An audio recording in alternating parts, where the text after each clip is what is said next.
I woke up to the crackling sound of burning wood, my head throbbing terribly. Smoke billowed around me, filling the air with the smell of scorched earth, blood, and charred trees.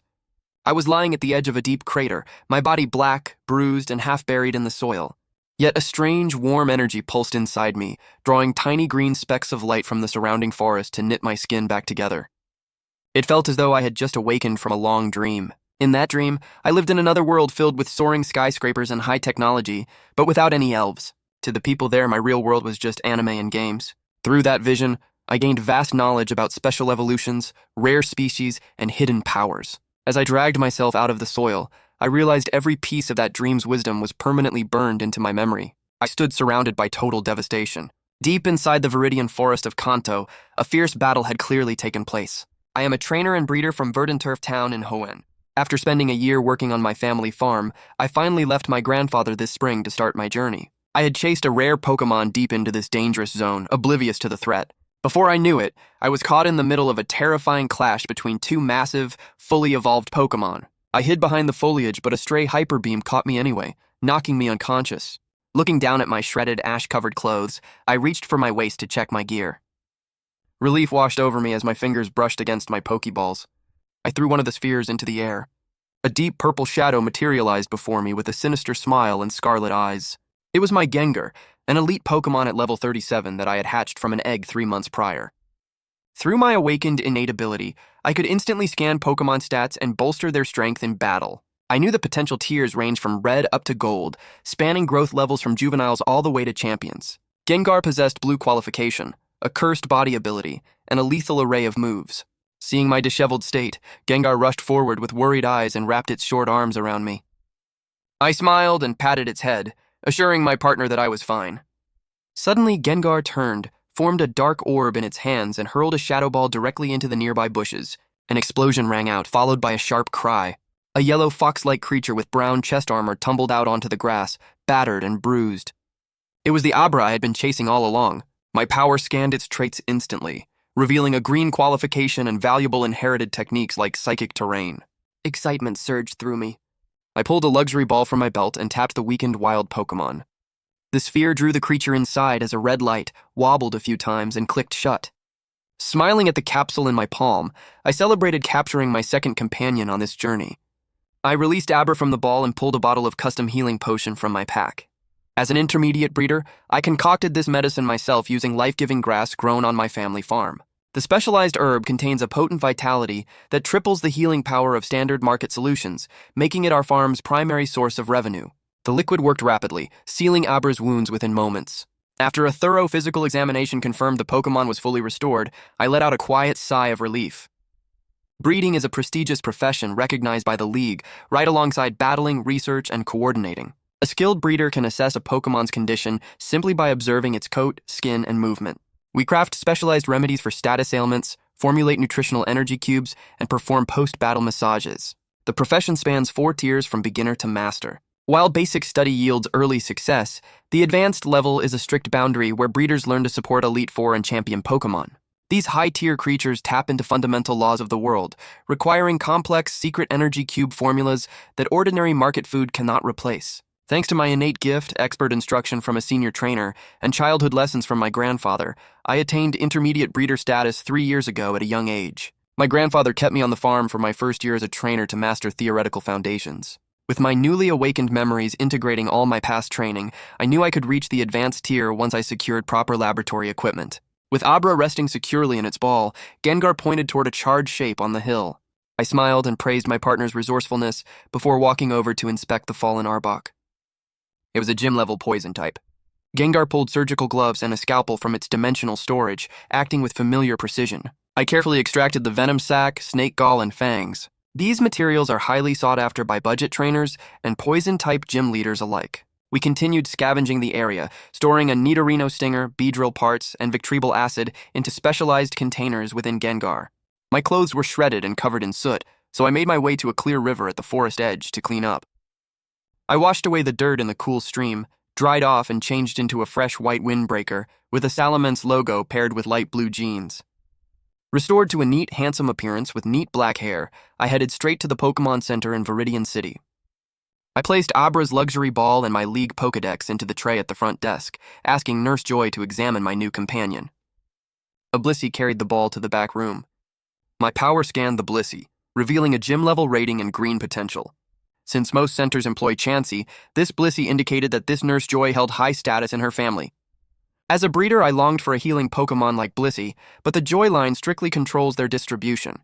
Nurse Joy processed my registration, smiled, and informed me that I had an unread email waiting. I requested a private room for the night, thanked her, and collected my Pokedex and Abra's ball once the checkup finished.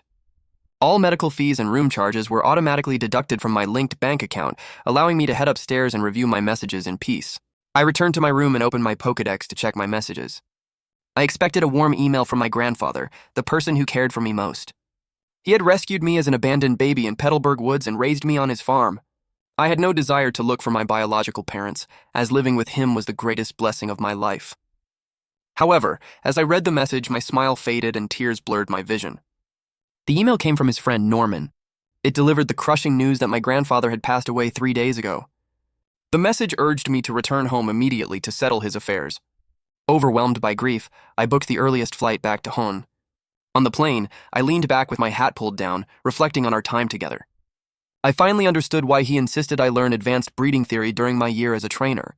He foresaw his own passing and wanted to ensure I could stand on my own 2 feet. I arrived at my familiar home, Evergreen Farm, located on the lush outskirts of Verdant Turf Town. Standing at the entrance was a middle-aged man in a dark red coat alongside a pink Pokémon with a spiral shell on its head. Norman rested his hands on my shoulders and offered his condolences. He explained that my grandfather had left 2 paths for me. I could either surrender the farm to the League for a massive fortune to fund my journey as a trainer, or inherit the land and follow in his footsteps as a breeder. I looked across the vast pastures of Evergreen Farm and made my choice. I decided to inherit the farm and continue my grandfather's legacy. Norman smiled with relief, commending my decision. He handed me a bank card containing my grandfather's life savings and funds from the farm, reminding me that I was free to manage the land and buy back any Pokémon sent to the League. After Norman departed, I stood alone as tears streamed down my face. Slowking, my grandfather's peak elite-level Pokémon and the farm's caretaker, gently patted my back to comfort me. Scanning its stats, I noted its purple qualification and deep mastery of psychic and water origins. I wiped my tears and asked Slowking to take me to my grandfather's grave.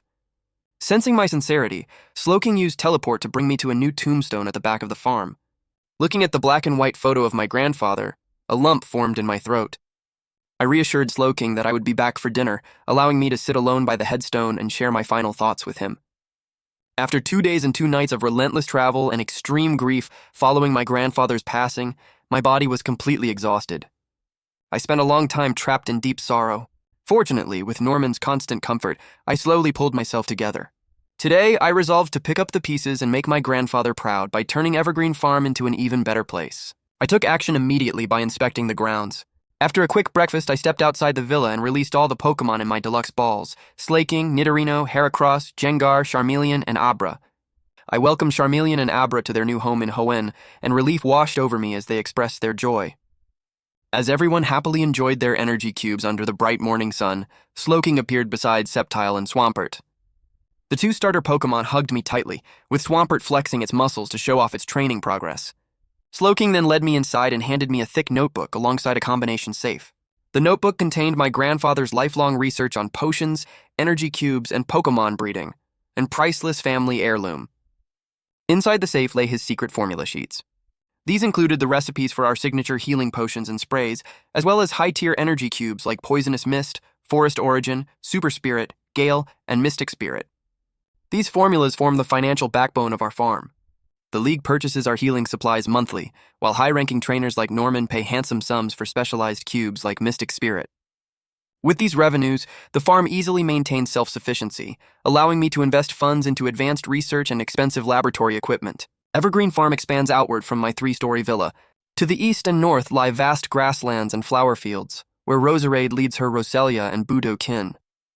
A clear stream runs along the northern boundary, serving as home to Ludicolo, Lombre, and Lotad. To the south sits a fruit orchard patrolled by Pidgeot, Pidgey, and a group of 9 Scyther.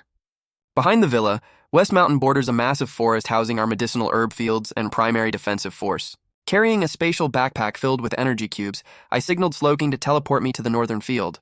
A sudden surge of psychic power enveloped us, leaving me slightly dizzy upon arrival. My appearance startled a group of sunbathing Budu, causing them to scamper away. Moments later, a dark green Rose Raid emerged to inspect the commotion.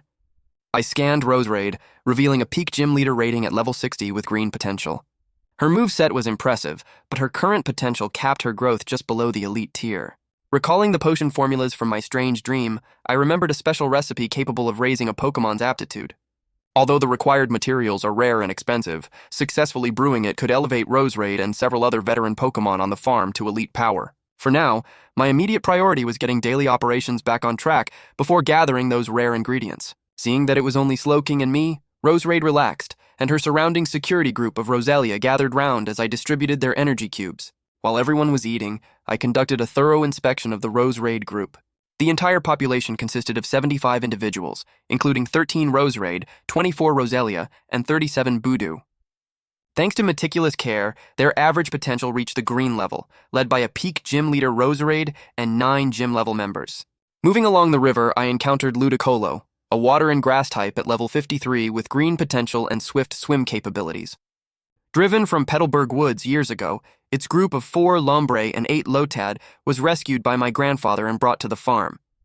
I had given Ludicolo a top-tier waterstone during its time as a Lombre to trigger its evolution.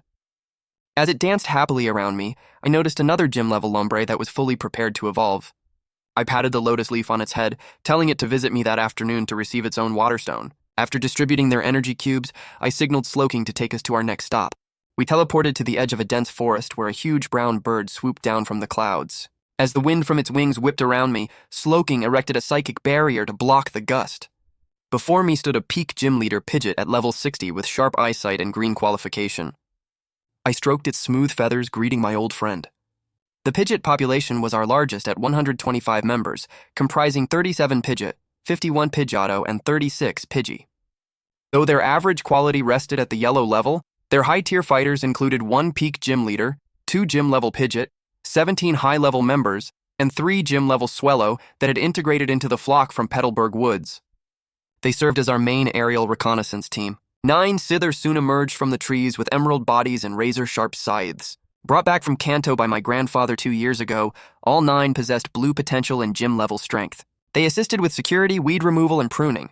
I asked Pidgeot to call the flock for dinner. It let out a loud cry, bringing scores of birds down to the grass. With Slowking's help, I distributed bug, flying, and normal-type energy cubes. During my checkup, I noted that several Pidgey and a Swellow had hatched eggs requiring extra nutritional care. Furthermore, all 9 Scyther were ready to evolve into Scyther. Our storage only contained 5 metal coats, meaning I would need to purchase 4 more from the league shop soon. After confirming the fruit trees in the forest were healthy, we prepared to inspect the western hills. West Mountain was serene and beautiful, veiled in a delicate mist. Moving up the blue stone path, we passed vast orchards bearing unripe oranges, cherry berries, and peaches intended for medicinal brewing. Several sleek trico leaped down from the branches to greet us. This grass-type species is a regional starter that evolves into Sceptile.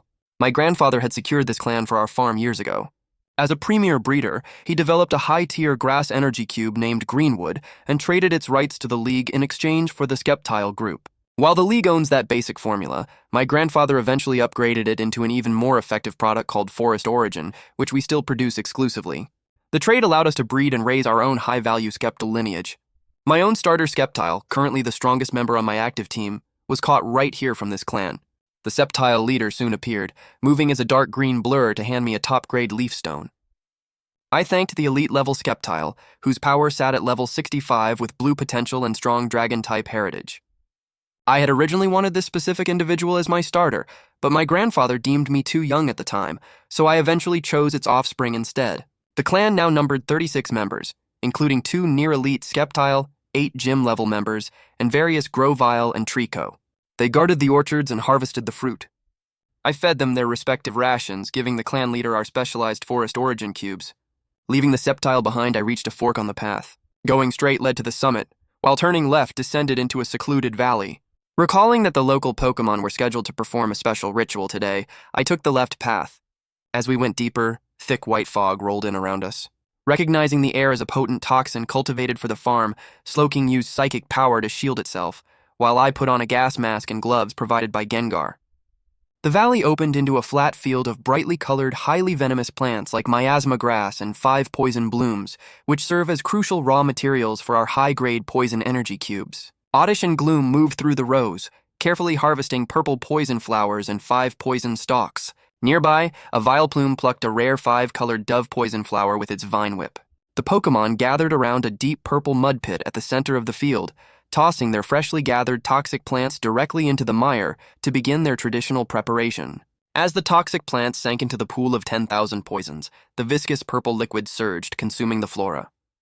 Deep beneath the surface, I could see poison crystals forming from pure natural energy. These rare formations allow elite-level Pokémon to grasp the essence of their types. Legend says a master poison Pokémon perished here, creating a pond that my grandfather painstakingly cultivated over decades into our farm's greatest treasure. I summoned Gengar and cast all the poison components scavenged from Viridian Forest into the depths, watching as dark purple energy dissolved into the pool. A massive Vileplume matriarch approached, her crimson flower far more vivid and toxic than any ordinary specimen. At level 70, with blue potential and near-total mastery of herb and toxin origins, she stood as the farm's second strongest defender. I reviewed my grandfather's notes on her clan's unique training method before addressing her. When I signaled that the detoxifying solutions were ready, she called her clan forward. 20 Vileplume, 3 near elite and 17 gym level, gathered around the pool. Slowking urged us to step back as the Vileplume extended their roots into the pool, drawing the dense purplish-black venom directly into their bodies. As they absorbed the potent energy, their crimson petals shifted to a deep purple, a clear sign of severe self-intoxication. As each reached saturation, Slowking used psychic power to precisely deliver our custom anti-poison potion to each member. The solution detoxified their bodies while permanently enhancing their poison resistance. Watching the peak elite matriarch absorb the pool's power until her flower turned nearly black, I noticed a subtle shift in her aura. Her potential color deepened, showing hints of purple amid the dark blue. This suggested the pool's concentrated energy might actually elevate a Pokémon's inherent aptitude over time, a theory I resolved to test further. Once she received her antidote, I collected a sample of the toxic liquid, left a generous supply of high-grade energy cubes, and set off for the summit. At the top of the mountain stood a massive climate-controlled glass dome spanning the peak. My grandfather spent billions of League coins constructing this facility, a figure that could have easily purchased a full team of pseudo-legendary Pokémon. Stepping inside, a surge of concentrated life energy washed over me, instantly easing my fatigue as my body absorbed the warmth of the sanctuary. The most eye-catching feature of the ecological park was the towering tree at its center, its sprawling canopy spreading beyond the glass roof like a massive green umbrella. A deep cry echoed through the air as a creature as large as a small mountain emerged from a hollow at the base. It was a giant Venusaur, its body 3 times larger than average due to a past mutation. A long vine whip wrapped around my waist, gently placing me onto its broad back beside its massive, fragrant flower. This Venusaur was my grandfather's main partner and the absolute strongest defender on our farm, holding a peak elite level of 70 with purple potential. Through its deep comprehension of the source of life, its growth and grassy terrain techniques possessed terrifying utility. It could rapidly grow forests from single seeds and continuously restore its own stamina, making it virtually invincible in sustained combat. Examining its health, I realized it was already preparing for a breakthrough to the champion tier, missing only a tiny fraction of poison origin. I left it with high-grade forest origin and poisonous mist energy cubes before exploring the rest of the facility. Floating near Venusaur was a pale green life crystal, the ancient artifact responsible for its mutation. This rare treasure condensed the surrounding air into a liquid known as the source of life. A single drop of this hyper-concentrated fluid held enough energy to overwhelm an elite-level Pokémon, and only 70 to 80 drops gathered in the Jade Basin below after years of slow accumulation. Surrounding the crystal were thriving fields of life-giving grass, the primary ingredient for our signature healing potions. A group of Lilligant and Petalil carefully tended the crops alongside a level 68 Blossom. This Blossom, another of my grandfather's key Pokémon, led a group of grass-focused Oddish that had chosen a pure nature path over the toxic evolution of Vileplume. While inspecting the field, I spotted an exceptional Oddish with purple potential that inherited both woodhammer and grassy terrain. Recognizing its potential to become a future champion-level pillar for the farm, I left it in the care of Blossom and Venusaur to hone its talents. Leaving the medicinal fields, I walked toward the farm's warehouse. The giant Venusaur opened her large eyes as I passed, briefly following my movements before closing them again to digest her high-grade energy cubes. A level 64 Ferrothorn stood guard at the steel entrance, its iron armor shielding all but its orange eyes. I stroked its metallic shell and scanned its traits, noting its grass and steel origins along with blue potential. Ferrothorn shifted aside, allowing me to open the door with my fingerprint scan. The temperature inside dropped instantly due to a specialized refrigeration system that preserves our berries, finished potions, and energy cubes. I filled my spatial pack with various fresh ingredients for upcoming experiments before moving to the adjacent room. Display cases lined the walls, filled with top-tier evolution stones, rare items like metal coats and king's rocks, and held items like toxic orb and miracle seed. I discovered 2 megastones inside a glass cabinet. One belonged to Gyarados, while the other was Venusaur's megastone. Though my grandfather's passing meant I could no longer trigger a mega evolution resonance with Venusaur, I decided to give her the stone anyway, hoping its latent energy might help her grasp the remaining origin needed for the champion tier. The opposite wall held rows of miniaturized Pokeballs, each corresponding to a registered Pokémon living on the farm. After selecting additional supplies and storing them inside Gengar, I had Slowking teleport us back down to the villa. Exhausted from the day's tasks, I ate a quick meal and went straight to bed while Roseraid units and Pidgeot patrolled the quiet farm grounds. During the night, a Lombre wandered up to the front door, seeking the evolution stone I had promised earlier. Slowking descended to investigate, retrieved a top-grade water stone from my room using telekinesis, and handed it over. The Lombre evolved into a Ludicolo on the spot, briefly alerting the guards before Slowking calmed them, allowing the newly evolved Pokémon to return happily to its river. The next morning, Slowking informed me of the nighttime evolution, leaving me both amused and exasperated.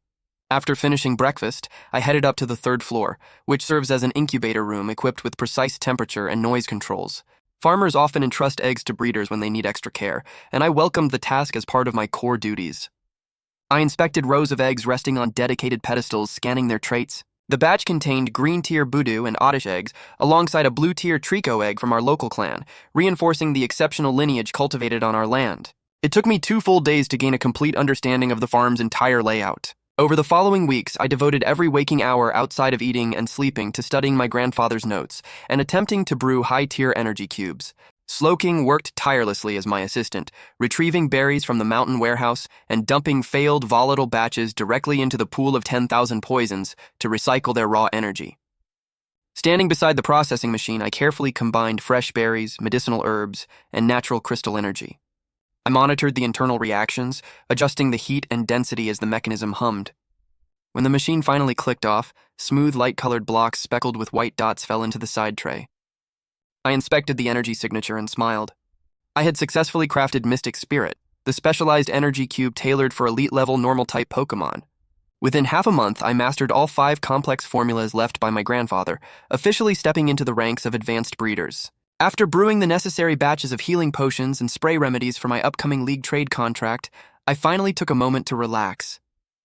I sat beneath a parasol with a glass of iced fruit tea, watching my Sceptile and Swampert spar on the lawn.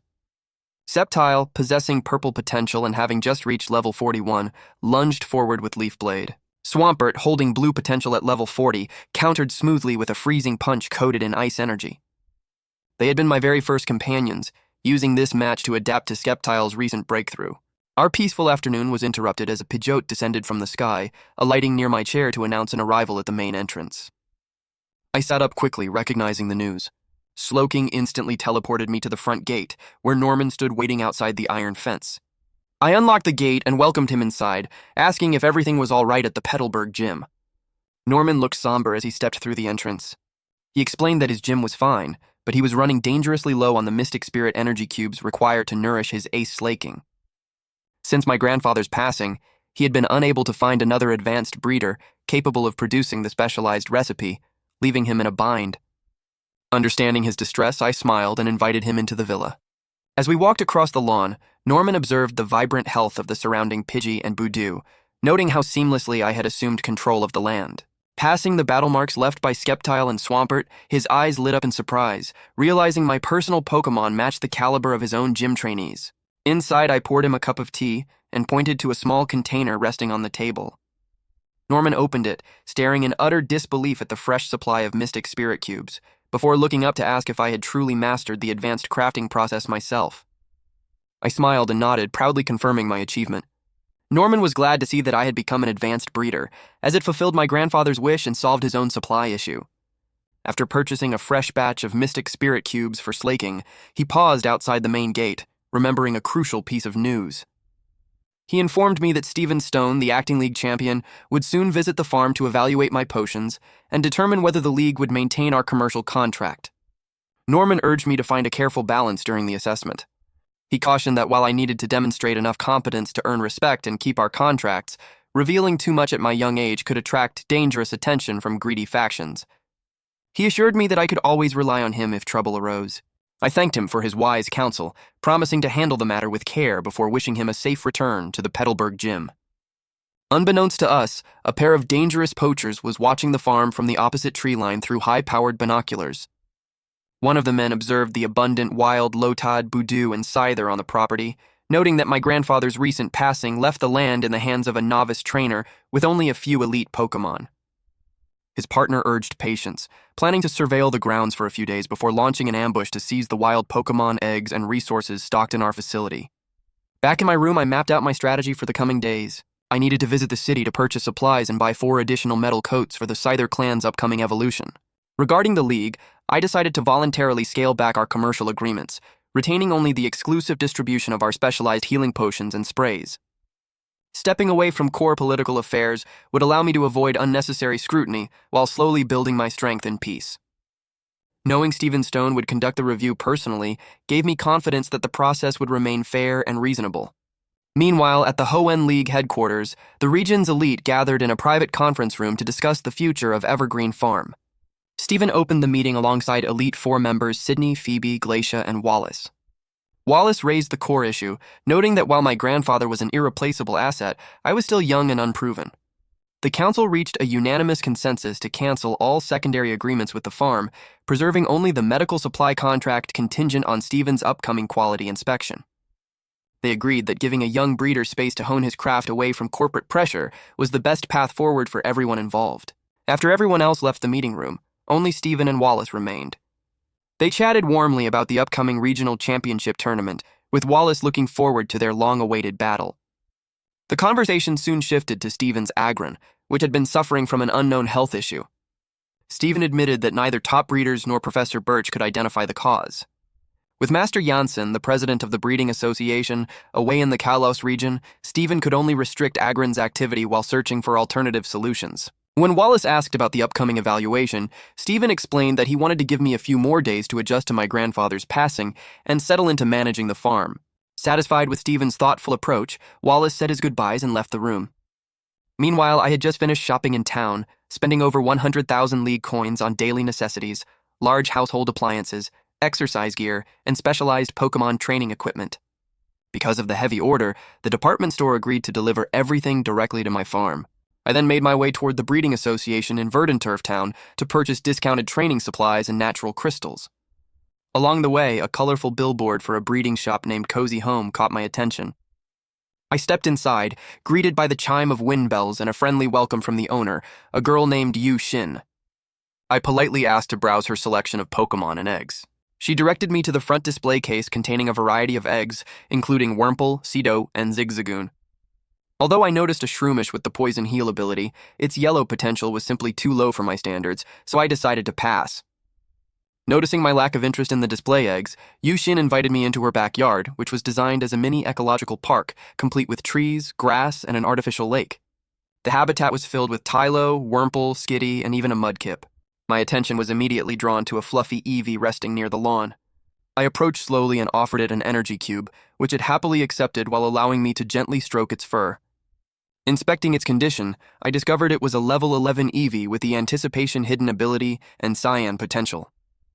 With its high aptitude, versatile evolution paths, and adorable appearance, I knew instantly that I wanted to take this Eevee with me.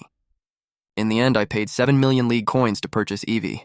Considering standard market prices where basic eggs cost hundreds of thousands and starter species easily reach millions, paying that amount for a blue-tier Eevee was a fair deal for both sides. I had originally hoped to buy 2 Mr. Mime to assist with daily tasks, but the breeding center had none available. After saying goodbye to Yu Xin, I headed directly to the Breeding Association in Verdanturf Town. Inside the bustling main hall, parents were guiding their children toward evaluation counters. I approached a staff member who kindly escorted me to the second floor where training gear and items were displayed. I purchased several metal coats for my farm's Scyther clan before wandering into the botanical section. There, a dark brown vine caught my eye. It was Earth Core Vine, a vital ingredient rich in ground energy used to craft advanced thick soil cubes. The elderly vendor recognized my background instantly by the herbal scent lingering on my clothes. He offered to sell the vine for 45,000 league coins due to a slight loss in potency. Knowing Venusaur could easily restore its vitality using life energy, I readily accepted. I added a selection of flying, bug, steel, and normal natural crystals to my basket, bringing my total expenditure at the association to 1 million coins. Returning to Evergreen Farm, I was immediately intercepted by Pidgeot, who frantically reported sighting suspicious figures lurking in the surrounding woods. Realizing poachers were targeting our land, my expression darkened. I immediately instructed Pidgeot to double aerial patrols and had Slowking expand his psychic perception across every corner of the property. I also sent Skeptile into the forest to assemble the farm's resident Scyther group while I sat near the villa, contemplating future expansions into the nearby Petalburg woods to introduce new high-potential species. Sceptile soon returned with all 9 Scyther, led by a level 50 peak gym tier individual with Cyan potential. 2 others held Cyan potential as well, while the remaining 6 possessed green potential. I laid out the metal coats, allowing each member to choose whether to evolve. 4 of them stepped forward, engulfed in the radiant light of evolution before emerging as metallic red Scyther. I handed the leader a supply of bug and steel natural crystals, sending it to the back mountain to train under Venusaur's guidance and break through to the near elite tier. After settling the Scyther clan, I released Eevee to let it explore my room and played with the little guy for a bit. Once rested, I went out to check on my team's training progress across the farm. Abra had been staying indoors, practicing its telekinesis under Slowking's expert guidance. With an elite 4-level mentor supervising its routines, its control over psychic energy was steadily improving. Out on the lawn, I found my Slaking lounging in the warm sunlight, looking half asleep as I approached. This Slaking, currently at peak elite strength at level 40, with blue potential, was acquired by my grandfather through a trade with Norman. Having trained alongside Norman's ace Slaking when it was still a Vigoroth, it had gained invaluable experience. While Norman could not directly share his family's secret techniques for suppressing laziness, my Slaking was free to learn through observation. I planned to bring it back to the Petalburg gym for further training once it reached the gym level. Pleased with its steady growth, I gave it a thorough massage before moving on. Nearby, my Charmeleon was locked in an intense battle with an elite-level Pidgeotto. Being a passionate combatant with the solar power ability, Charmeleon spent every day seeking out sparring partners. Flames and sharp air blades tore through the lush lawn, leaving charred marks and cut grass in their wake. Seeing the damaged landscape, I halted the match and summoned a near-elite Roserade to restore the field using grassy terrain. After reviewing Charmeleon's sharp growth, I headed toward the western hills behind the farm. On the open slopes, 2 massive figures were engaged in a fierce physical brawl. Swampert and Nidoking had cast aside ranged techniques to test their raw strength against each other. Both held peak elite status at level 40 with blue potential, and their defensive capabilities were evenly matched. Seeing them nearing exhaustion, I called a timeout. I examined Nidoking's muscular frame, treated both Pokémon with my homemade healing potions, and massaged their weary muscles. Wiping the sweat from my brow, I walked into the orchard on the back mountain to search for Heracross. My Skeptile was already guiding its own clan elsewhere, having been the first among my team to reach the gym tier thanks to its superior purple potential. I had originally captured Heracross in the Petalburg woods when it was fighting a swarm of Butterfree for tree sap. I found it happily sipping sap from a giant fruit tree, its dark blue shell glistening in the light. The level 38 elite tier Pokémon flapped its wings and flew over like an affectionate pet. I spent time reviewing its training plan and left it with a supply of bug-type energy fragments. By the time I finished touring the grounds, the sun was sinking toward the horizon, painting the sky in brilliant crimson hues.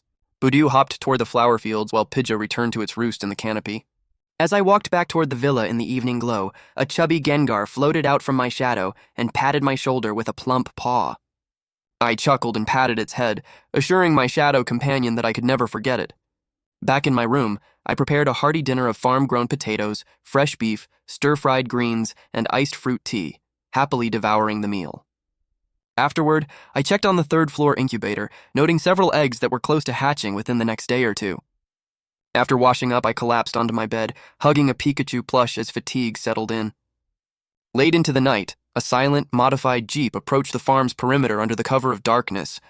The 2 poachers, Mark and Kachi, parked near the iron gate and released a total of 12 gym-level Pokémon, including an elite-tier Torterra and Feraligatr.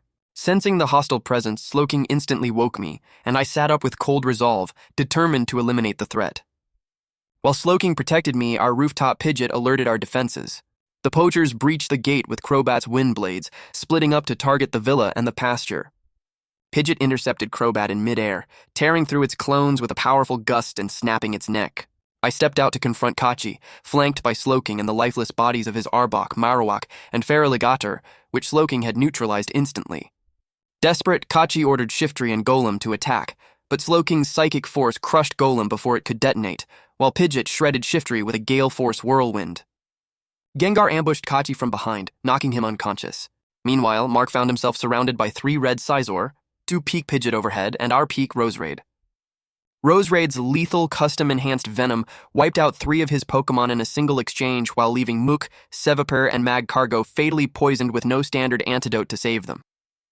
I approached Mark alongside Slowking, ignoring his frantic begging as Gengar knocked him out. Recognizing that these conditioned killing machines could never be rehabilitated or released safely, I left the poisoned Pokémon to their fate. Accompanied by Slowking, I walked past the unconscious poachers to inspect the contents of their modified Jeep. Wearing medical gloves, I opened the unlocked door of the poacher's Jeep to inspect its contents. The front seat was empty, but the back held a bag of stolen Pokeballs and 5 poached eggs. Examining the eggs with my energy, I discovered that the Yamask and Blitzel eggs had already lost their vitality, though the Tyrogue egg remained viable. The real prize, however, lay in the final 2 eggs. One held a blue-tier electric with static ability and powerful inherited moves, a species so rare that its egg could fetch tens of millions of league coins on the black market. The other egg contained a purple-tier Riolu, with its hidden ability Prankster and exceptional inherited moves like High Jump Kick, Vacuum Wave, Bullet Punch, and Aura Sphere. Both eggs were currently in a declining state due to poor care, but Riolu's potential made it a perfect addition to my future team. I had Slowking carry the 2 precious eggs back to the villa, while I returned to the crime scene.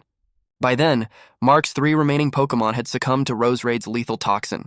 With the threat resolved, I dismissed my Pokémon and contacted Officer Jenny in Verdanturf Town. She arrived quickly atop her Arcanine, and I led her through the lawn under flashlight beam to inspect the fallen trespassers. I explained directly that the 2 intruders were gym-level poachers, and that I had used full force to eliminate their Pokémon in self-defense. She documented the scene, called for backup to haul away the Jeep and corpses, and thanked me for my cooperation. By the time I saw her off, dawn had already broken. Exhausted and hungry, I cooked a bowl of egg noodle soup before sinking into bed, sleeping soundly until late afternoon. While I rested, the Verdanturf Police Department remained in high gear. Investigators quickly realized that Kachi and Mark were notorious, cross-regional poachers wanted by the League. More shockingly, forensic experts analyzing the scene discovered that half of the dead Pokémon had been killed by a completely unknown, hyper-potent toxin comparable to that of a champion-tier poison master with 0 existing antidotes. Recognizing the severe implications, the department forwarded the entire case file directly to League headquarters. Stephen Stone immediately summoned the Elite Four to review the incident photos. Examining the battle traces, Glacia noted that the clash was a swift, one-sided crush. Stephen pointed out that the 12 wild Pokémon were eliminated by just 3 defenders, a near-elite flying type, a near-elite poison type, and an elite-level psychic type. Phoebe expressed disbelief that the farm possessed such high-caliber power, but Drake spoke up from the corner. As the senior member of the group, Drake explained that my grandfather had been a brilliant trainer who quietly built his strength away from League politics.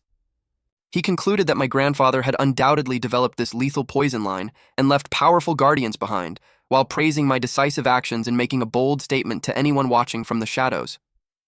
Inside the meeting room, Stephen was surprised by Drake's insight, realizing that my actions were completely intentional. Drake explained to the council that my choice to scale back commercial ties proved my calm strategy to downplay my role in League politics.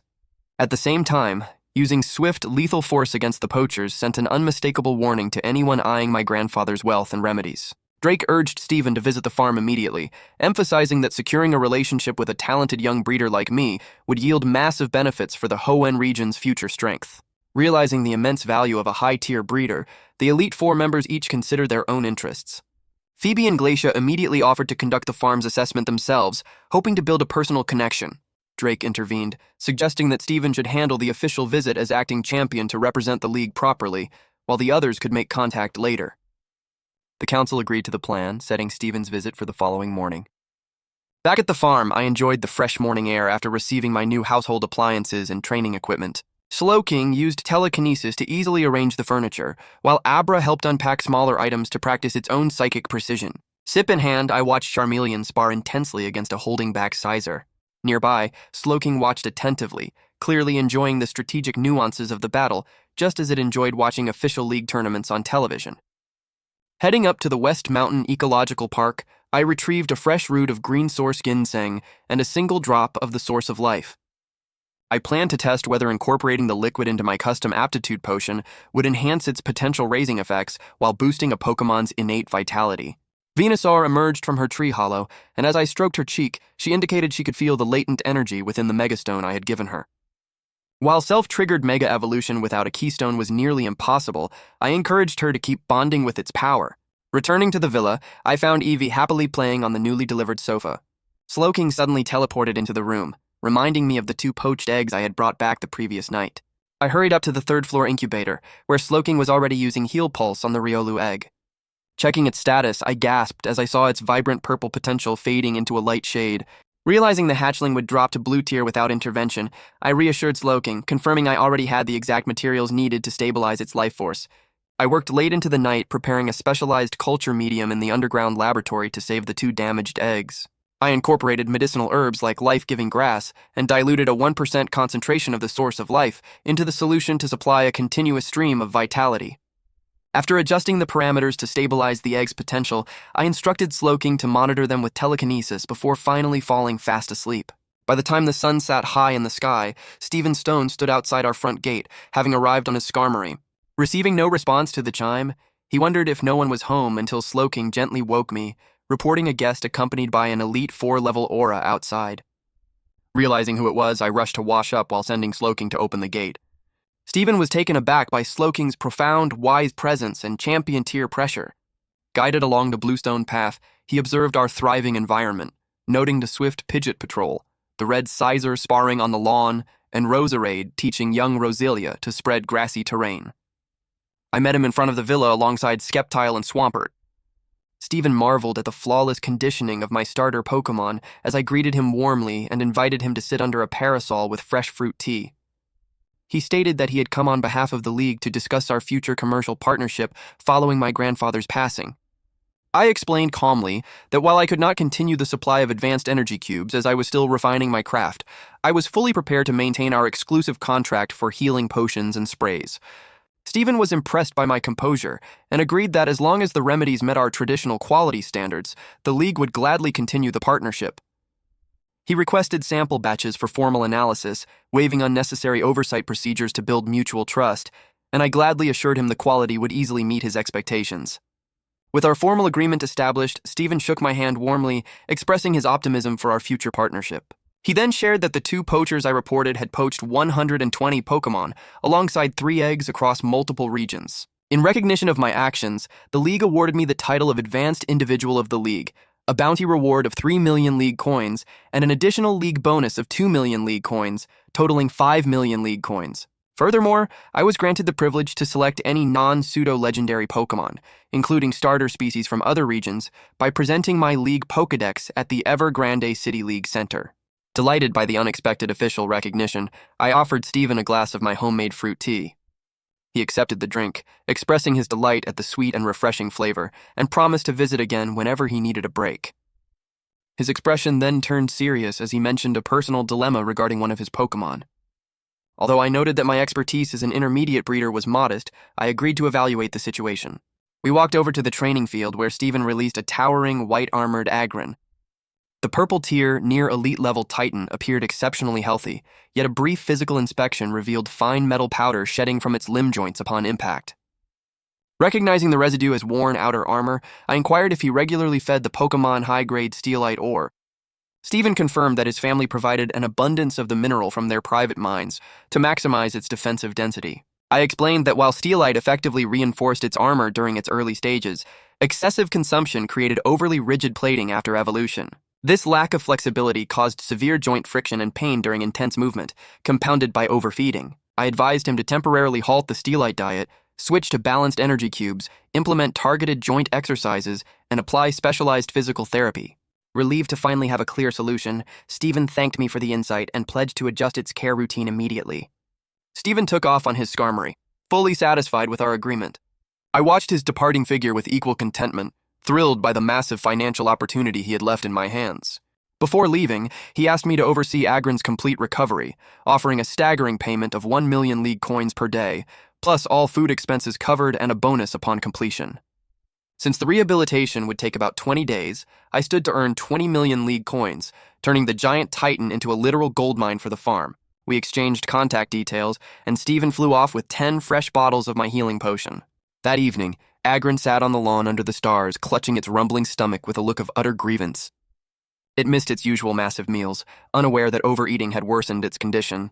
I emerged from the underground lab holding a newly formulated joint lubricant designed to ease internal friction for armored Pokémon. I apologized to the hungry giant for the delay, applied the ointment to its worn joints, and gently massaged the area. The soothing warmth from the medicine and life-giving herbs immediately eased its discomfort, turning its initial gloom into content relaxation. I reassured Agron that with 5 days of this dedicated treatment, it would be moving freely once again. Over the next 5 days, I balanced Agron's physical therapy with training my core team and researching potential-enhancing potions. Reviewing my grandfather's notes in the laboratory, I finalized a simplified version of the aptitude potion.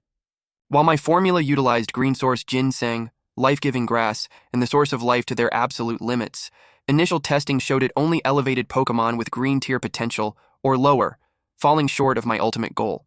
To gather precise empirical data, I tested the formula on 10 wild farm Pokémon, selecting Budu and Lotad across light, medium, and dark green potential brackets. The results were conclusive.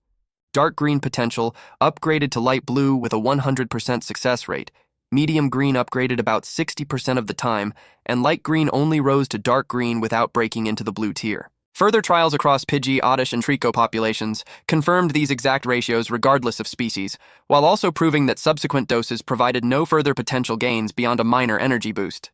That night, after completing Agron's final treatment session, I retired to my room and relaxed alongside Evie. Reflecting on my half-month running the farm, everything had finally stabilized. The wild Pokémon were thriving, new hatchlings were expanding our populations, and my grandfather's advanced energy cube recipes were fully mastered. With my immediate tasks accomplished, I sank into bed, ready to enjoy a well-deserved rest. 7 days flew by and everything on the farm was running smoothly.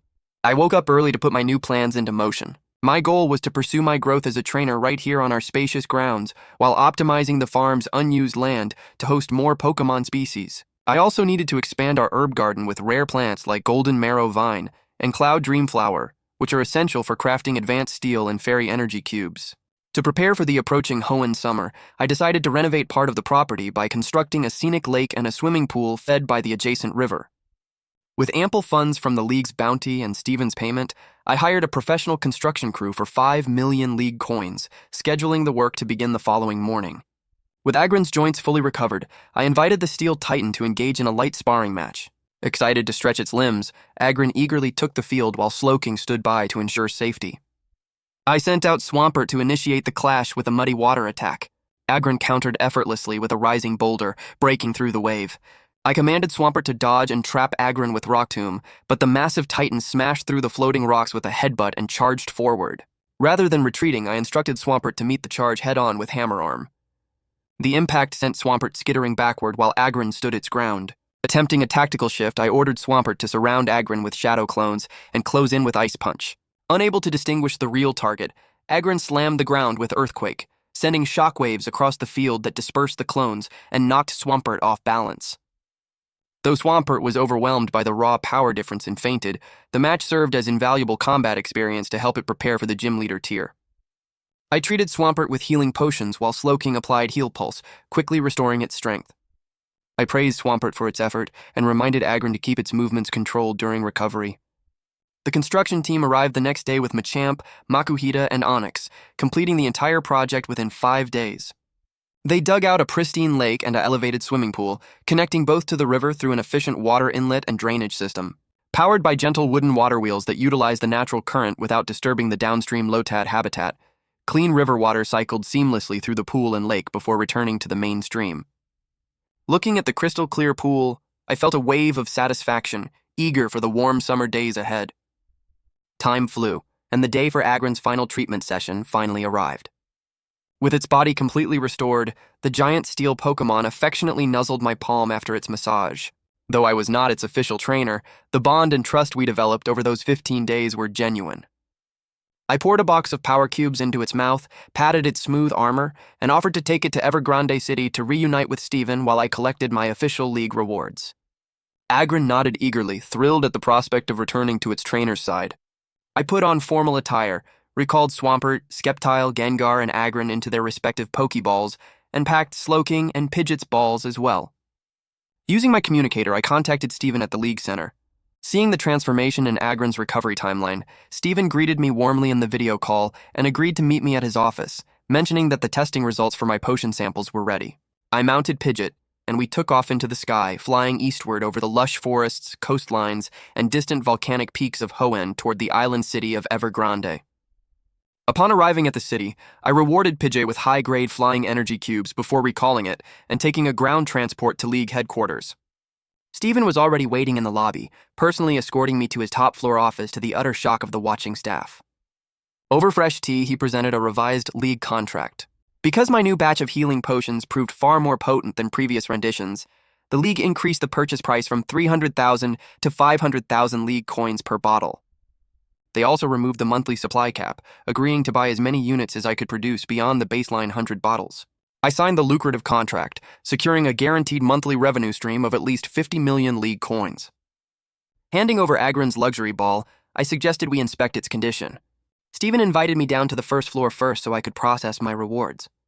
At the service desk, I presented my League Pokédex and received the total cash prize of 10 million League coins. Steven then personally accompanied me to the League's elite breeding base, quietly informing me that every Pokémon housed there possessed at least blue-tier potential, offering me a rare opportunity to select a top-caliber companion.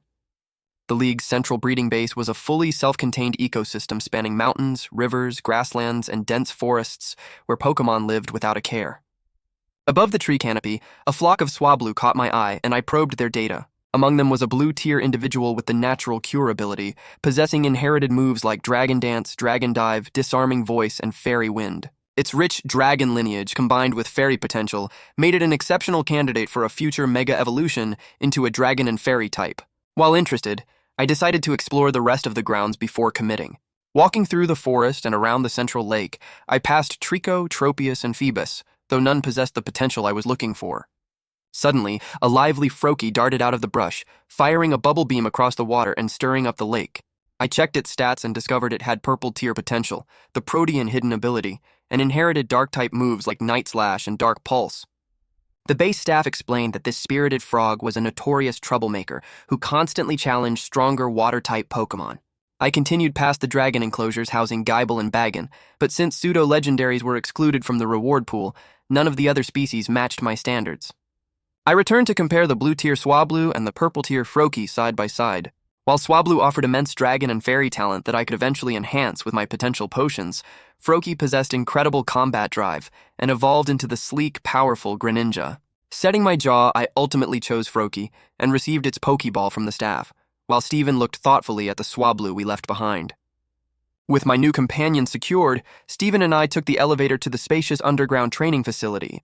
He released Agron, who let out a resounding roar before settling down at his master's touch. Steven put the giant through a series of tactical drills, observing a drastic improvement in its joint mobility and execution speed. Delighted with the complete recovery, he praised my expertise and transferred the promised payment directly to my league card. With Agron fully restored, I bade farewell to Steven, planning to visit the local commercial centers to find helper Pokémon like Mr. Mime to assist with farm maintenance and egg incubation. Leaving the league center, I headed straight to the shopping mall to prepare for an upcoming expedition to Petalburg Woods. My goal was to conduct specialized training for my Pokémon while searching for wild candidates with exceptional potential. I purchased camping gear, including tents, sleeping bags, and portable cookware, arranging for a dedicated courier service to deliver everything directly to the farm. Next, I visited the botanical market to stock up on missing medicinal seeds. I bought 500 seeds of moonlight grass, 100 of water lily, 300 of gentle breeze grass, 80 of dripping leaf, and 500 of radiant sunflower, alongside decorative flower seeds like pearl rose, sweet rose, and golden lily. Before leaving, I spotted a rare Soul Shadow Ghost King flower, the core ingredient for crafting high-level dark-type energy cubes, and purchased it for 120,000 league coins. I then stopped by the local breeding center hoping to find a Mr. Mime to assist with farm chores and egg care, but the shop only carried common Wurmple and seed-out eggs. With my errands completed, I mounted Pidgeot and flew back home. The following morning, I distributed daily energy cubes to my Pokémon before planting the aquatic seeds along the riverbanks and new lake. I called upon Ludicolo to cast grassy terrain over the newly planted seeds. Under its radiant green energy, tender shoots quickly sprouted from the soil and water, bursting into healthy palm-sized leaves. Ludicolo was visibly exhausted by the effort, so I rewarded its hard work with 3 high-grade grass-type energy cubes. I spent the remainder of the afternoon trekking up the mountain behind the farm, carefully placing each medicinal seed into its ideal soil environment to enrich the local ecosystem. To create a vibrant garden near the villa, I had Swampert and Charmeleon till the soil, while Roserade led its group in casting grassy terrain over the new flower seeds. The plants grew rapidly into knee-high foliage before halting. Suddenly, a massive Venusaur emerged from the woods like a walking mountain, spreading its own powerful grassy terrain across the entire yard. The intense surge of life energy washed over all of us, revitalizing the surrounding Pokémon and causing the garden to instantly explode into full, dazzling blooms of roses, peonies, lilies, and daffodils. Overjoyed, I hugged Venusaur's leg in gratitude. When Venusaur expressed a desire to come down from the mountain more often to teach Roserade and the other grass types advanced field techniques, I readily agreed. Encouraging Charmeleon to keep striving toward its own evolution, I stood in the colorful garden, admiring the vibrant new landscape. The next day at noon, an unexpected Dragonite flew over the farm, bearing the League Express courier logo. Both Venusaur and Slowking remained on high alert until the friendly dragon landed and presented me with a parcel containing 2 Pokeballs. Confused as I had not placed any recent orders, I accepted the package and rewarded the Dragonite with high-grade energy cubes before it happily soared back into the sky.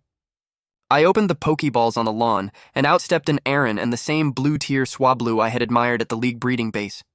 Just as I wondered why anyone would send such high-value Pokémon, my communicator rang with a call from Steven. He cheerfully explained that these were the promised surprise gift for curing his Agron. He had personally traded for the Swablu after noticing my interest, and he had handpicked the Aaron from his family's private mine due to its exceptional potential.